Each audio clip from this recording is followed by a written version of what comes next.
kembali lagi di Islam itu Indah, masih di segmen mengenal Islam. Kalau tadi kita sudah melihat beberapa penjelasan dari Pak Ustadz tentang salat hajat tadi. Nah sekarang waktunya kita Bacaannya coba juga. bacaannya Pak Ustadz dari niatnya bagaimana, prakteknya lah intinya. Gini, saya minta Syam bacain niatnya dan ingat rakaat pertamanya kan kalau kan sampai 12 rakaat. Sampai 12. Itu ayat kursi rakaat pertama, surah Al-Ikhlas rakaat kedua. Jadi begitu terus ayat kursi, Al-Ikhlas, ayat kursi, Al-Ikhlas. Untuk salat sunat ajat yang cuma 2 rakaat juga bisa digunakan Qul ya ayyuhal kafirun sama Qul huwallahu ahad. Oh. Iya, jadi itu sebaiknya. Dan kenapa pakai surah ayat kursi? Karena di situ ayat yang paling lengkap menyebut nama-nama Allah. Jadi nama-nama Allah, sifat-sifat Allah tersebut lengkap di dalam ayat kursi. Seakan-akan kita memuji-muji Allah dulu Masya di rakaat Allah. pertama. Kemudian di rakaat kedua kita baca surah Al-Ikhlas. Mengapa surah Al-Ikhlas? Artinya kita memohon hanya kepada Allah. Ikhlas meminta hanya kepada Allah. Jadi yang mengabulkan juga hanya Allah. Iya, Masya sekarang Allah. bisa ditulis. Oh, iya. Coba niatnya dulu dari mungkin Ustadz Syam, mohon izin. Usolli sunat.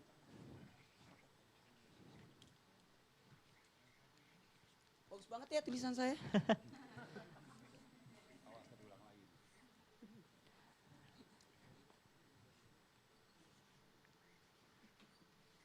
Salli sunnata hajat rak'ataini lillahi ta'ala. Dan ini bisa kita juga lakukan salat sunat aja berjamaah. Tapi bisa juga bukan berjamaah, bersama-sama tanpa berjamaah. Nah, jadi bisa juga seperti itu. Apakah dijaharkan atau tidak? Boleh dijaharkan dan boleh tidak.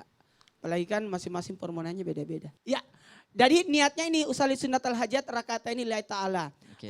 Itu jadi cuma dan semuanya pemirsa yang ada di rumah, sebenarnya salat-salat sunat itu tidak ada yang susah. Dan supaya kita bisa melakukannya juga dan bisa sih berbahasa Indonesia dan niat itu tetap di hati, Jadi tapi ingat kata niat itu seharusnya dilapaskan pada saat takbir. Takbir, makanya ada namanya 2 takbir. Ada namanya takbiratul ihram, ada namanya takbir intikal. Takbiratul ihram adalah takbir yang diikuti niat. Jadi pada saat kita Allah, sebenarnya di situ pada saat kata Allahu Akbar itu, disitulah niat berjalan. Lanjut. Rakaat pertama bagusnya kalau kita salat sunat hajat adalah ayat kursi. Ayat kursi tadi ya seperti Ada dijelaskan. 17 nama Allah di dalamnya, otomatis insya Allah hajat kita dipenuhi. Amin ya Allah. Dikabulkan Amin. oleh Allah. Ih, Masya Allah ini kita belum tahu. Dan kalau tidak hafal ayat kursi mungkin Qul ya ayyuhal kafirun kepanjangan. Boleh juga ganti pakai Alternatifnya adalah Al-Kafirun. Al-Kafirun, Qul ya ayyuhal kafirun. Ataupun surah-surah yang gampang dihafal. Yang kedua, rakaat kedua adalah surah Al-Ikhlas. Jadi memang Al-Kafirun Al-Ikhlas ini sangat dianjurkan untuk dibaca ketika kita salat sunat. 2 surah ini. Baru tadi zikirnya, ya zikir. Jadi ini aja. Jadi kita rangkul lagi. Ini bagus tulisannya ya. Lebih kebaca sih Pak Ustadz. Lebih kebaca, tepatnya ya. Ustaz. Gitu ya. Iya. Enggak, Zikir Ustadz juga tulisannya 300 bagus. Ustaz. Zikir 300. Zikir 300. Tadi dibagi menjadi Jadi 3. posisi duduk yang berubah, langsung duduk bersila, kemudian kita berzikir 300. Zikir yang pertama 100 kali baca istighfar. Kemudian 100 kali baca la ilaha illallah. La ilaha. Dan yang ketiga adalah salawat. Ya. Yang ketiga adalah salawat 100 kali juga. Tapi ingat setelah ini posisi duduk berubah. Dari duduk bersila 100. Dari duduk bersila langsung posisi kayak duduk di antara 2 sujud karena kita akan sujud. Di dalam sujud itulah garis lagi. Di sebelah. Enggak di garis aja di sini. 1 aja cukup. Ya. Oke. Kita baca doa Nabi Yunus. La ilaha illa anta subhanaka inni kuntu minaz zalimin. Dibaca sebanyak 11 kali. Ini hampir sama bacaan sama waktu kita ini ya sujud kalau kita lagi ada mungkin sujud syukur. Ya boleh sujud syukur sama. Sama. Jadi sinilah kita permintaan kepada Allah. Masya Allah. Oke? Dan sebenarnya dalil daripada sholat sunnah hajat ini tidak ada disebutkan oleh Nabi langsung bahwa sholat sunnah hajat. Akan tetapi Rasulullah SAW mengatakan, man tawadda fa asbaghal wudu thumma shalla rak'atain. Iya. Siapa yang berwudu kemudian menyempurnakan wudunya, thumma shalla rak'atain, kemudian sholat sunnah 2 rakaat, maka atahullahu ma sa'alah. muajjilan au muakhiran. Mm-mm. Maka Allah akan memberikan kepada dia apa yang mereka minta, muajjilan au muakhiran. Sesuatu yang sudah dekat banget, Oke. maksudnya udah pengen banget, au muakhiran atau yang nanti. Iya, ke Ustadz depannya. mungkin sedikit dipraktekkan nih Dipraktekkan. biar lebih jelas lagi jamaah yang ada di Silakan rumah nih dipraktekkan. secara prakteknya. Mungkin langsung aja coba, niat Ya. saya coba bantu. Ya. Ayo. Sholli sunnatal hajati raka'ataini lillahi ta'ala. Allah. Niatnya tadi Allahu Akbar, usollinya di hati. Iya. Iya. Iya. Allah. Saya benar salat sunat aja 2 rakaat. Sunat karena Allah. Allahu Akbar. Ya. Nah, Ini Kemudian- bacanya langsung. ya Allahu Akbar kabira alhamdulillah katsira. Sama. Ya, sama. Sama. Allah mau baik juga boleh. Boleh. Dilanjutkan lagi Kemudian dengan surat Al-Fatihah. Al-Fatihah, kemudian enggak usah besar-besar Al-Fatihahnya Iya. karena nanti tetangga bangun semua. Iya. Jadi bacaannya itu tidak dikeraskan. Tidak dikeraskan. Tidak dikeraskan karena ini permohonan kita kepada Allah, tidak mesti orang tahu juga. Seakan-akan berbisik-bisik dengan Allah. Ya, jadi kemudian tidak ini salat sunat yang tidak mengeraskan suara. Ya, dilanjutkan lagi, silakan. Kalau dikeraskan Ustaz kaget pas ghairil maghdubi alaihim waladdallin. Pas di belakang ada yang nyaut. kabur nanti dia, malah nggak kabur. jadi sholat. Udah tengah malam gelap-gelap kan. Ya, Lanjutkan kemudian lagi, baca terus? ayatul kursi, kemudian baca ayatul kursi, ruku seperti biasa rakaat pertama, lanjut rakaat kedua Al-Fatihah, kemudian baca surah Al-Ikhlas. Oh, Masya Kalau Allah. ambil 12 rakaat itu diselesaikan 12 rakaatnya dulu. Jadi 2 berarti 6 kali salam. Barulah kita zikir-zikir berdoa.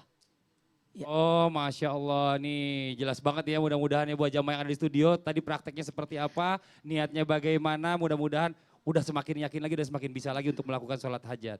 Pak Tasya, Ustadz, iya. Tasya mau nanya, Ya Tasya. kalau sholat hajat ini kan tadi Pak Ustadz bilang untuk meminta permohonan kita Permohonan. kepada Allah kan. Tasya mau nanya nih Pak Ustadz, kalau misalnya kita baru melakukan sholat ini 1 kali, tapi permintaan kita banyak Pak Ustadz, itu gimana? Boleh nggak Pak Ustadz? Oh. Boleh. Boleh. Dengan satu salat dengan berbagai macam permintaan, makanya tadi dia sujud tadi itu ada 11 kali kan? Nah, makanya disebutkan dalam situ. Dan bisa juga gini, sesudah salat sunat hajat karena cuma 2 rakaat yang diambil, yang versi 2 rakaat itu bisa baca Yasin setelahnya. Dan Yasinnya itu, ini ada 4, coba. Nih mumpun Tasya nanya nih. Ada 4 yang harus ditandai dalam surah Yasin. Yang pertama ayat pertama. Yasin diulangi sebanyak 7 kali. 7 kali. Kemudian ayat 38. Ayat 38. Zalika takdirul azizil alim. Itu diulangi sebanyak 14 kali. Diulang 14 kali. Zalika takdirul aziz. Kemudian ketiga ayat 58. Jadi sesudah salat hajat tadi karena cuma 2 rakaat yang mengambil 2 rakaat Iya. baik Yasin. Kemudian ayat 58 salamun qaulam mir rabbir rahim dibaca sebanyak 16 kali. 16 kali. 16 kali. Kemudian ayat yang ke 81. Yang keempat ayat 81.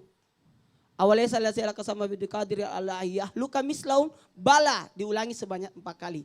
Pada saat ayat 81 diulang sebanyak 4 kali. Pada saat baca awalnya salasi ala kasama bidiqadir ala yahluka mislaum bala, disitulah kita minta hajat kita. Kalau ayat pertama kayak memanggil-manggil. Yasin, sama-sama. Jadi kita kayak mengetuk pintu langit. Kemudian ayat 38 di sini zalikat demikianlah yang sudah ditetapkan oleh Allah. Jadi sekalipun kita minta kepada Allah bukan berarti kita memungkiri atas pemberian Allah yang sudah diberikan kepada kita. Betul. Demikianlah Allah sudah tetapkan. Kemudian ayat 58 diulang salamun qaulam mir rabbir rahim. Mudah-mudahan apa yang kita minta itu bukan malah menyesatkan kita. Kan ada orang minta harta, justru harta itu menyebabkan dia menjauh dari Allah. Kemudian Masya ayat Allah. 81, tidak ada yang tidak mungkin kalau Allah mau. Di Masya sinilah Allah. kita ulang-ulang sebanyak 4 4 kali sambil minta itu. Masya Allah, jelas ya Tasya ya. Jelas. Jadi ada beberapa Nih cara. pelajaran nih buat kita semuanya bahwa kalau kita meminta sesuatu sama Allah juga ada tata caranya, dipuji-puji dulu dengan sesuatu yang Allah Tapi seneng. tunggu dulu. Tuh. Misal 7 tambah 14, Ah, 21. 21 tambah 16, 38. 38, 38 tambah 4, 42, 41. 41. jumlah total 41. Jadi Oh, orang iya benar. membaca Salah itu dia, ini 41. seakan-akan dia membaca 41 kali. Oh Masya Allah, nih Dan buat ini jamaah nih. Tertarik juga sama Ah. pertanyaan Tasya yang tidak pernah katanya berdoa. Nggak pernah berdoa, tiba-tiba minta banyak. Nah, jangan samakan Allah dengan manusia. Allah itu maha penyayangnya sangat besar. Allah Betul. katakan dalam Al-Quran, Qul ya ibadiyalladzina asrafu ala anfusihim la taqnatu min rahmatillah. Wahai hambaku, walaupun kamu pendosa, mintalah sama aku akan kabulkan. Tuh nih buat jamaah nih jangan mau enaknya aja. Apa-apa maunya ngomong sendiri minta sama Allah cuma sebentar doang tiba-tiba besok minta dikabulin. Gak gitu caranya. Hari ini kita angkat tema adalah mau enaknya aja atau mau yang enak aja. Ini biasa nih buat jadi kita nih pelajaran buat saya, buat mungkin jamaah yang di rumah juga. Kalau kita pengen sesuatu itu pengennya instan. Nah Pak Ustadz setelah ini kita Ya. mohon izin Pak Ustadz memberikan penjelasan tentang tema kita hari ini. Manusia nih kalau kita berbicara manusia itu pada umumnya itu sadar sama yang namanya cobaan. Macam-macam Allah kasih cobaan sama kita. Tapi kenapa banyak manusia yang hidupnya tuh sebenarnya kalau dipikir-pikir maunya tuh enaknya aja gitu loh. Nggak mau usaha pengen kaya gitu loh. Nggak mau olahraga, pengen kurus. Ya bener ya Bu ya, Pak ya? Nih pelajaran banget nih buat kita semuanya nih. Setelah ini jamaah akan dijelaskan oleh Pak Ustadz Maulana. Jadi jangan kemana-mana, tetap di Islam itu indah. Jamaah! Oh jamaah! Alhamdulillah.